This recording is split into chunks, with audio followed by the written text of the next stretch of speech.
नमस्कार, मैं हूं अर्चित और आप देख रहे हैं एक्सेस भारत न्यूज। चलिए रुक करते हैं इस खास खबर की ओर।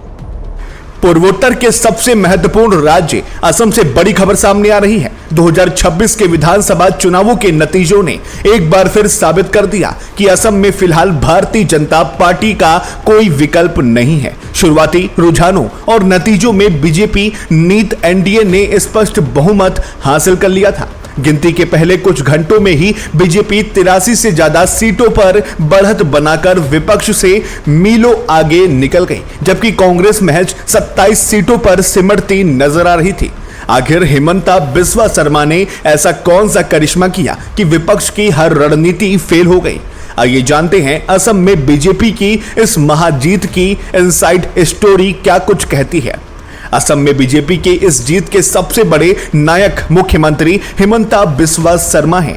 अपनी जमीनी शासन शैली और प्रशासनिक पकड़ के जरिए उन्होंने मतदाताओं के साथ एक अटूट रिश्ता कायम किया है। बीजेपी ने इस चुनाव को पूरी तरह विकास और बुनियादी ढांचे पर केंद्रित रखा।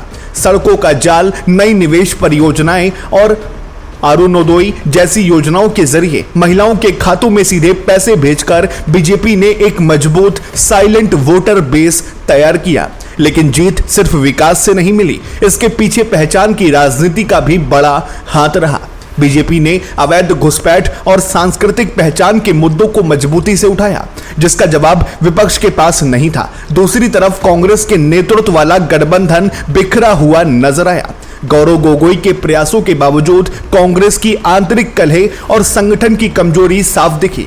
AIUDF के साथ गठबंधन न करना और रायजोड़ दल के साथ सीट बंटवारे में देरी कांग्रेस को भारी पड़ गई, जिससे मुस्लिम वोटों का बंटवारा हो गया और इसका सीधा फायदा बीजेपी को मिला। एक और अहम फैक्टर रहा 2023 का परिसीमन। इस प्रक्रिया ने चुनावी समीकरणों को इस तरह बदला कि अल्पसंख्यक बहुल सीटों का प्रभाव कम हो गया, जिससे विपक्षी दलों के लिए वोटों को सीटों में बदलना नामुमकिन हो गया। बीजेपी की सुव्यवस्थित चुनावी मशीनरी और मोदी हिमंता की जोड़ी ने मिलकर असम में जीत की एक ऐसी कहानी लिखी जिसे भेद पाना फिलहाल नामुमकिन नजर आ रहा है।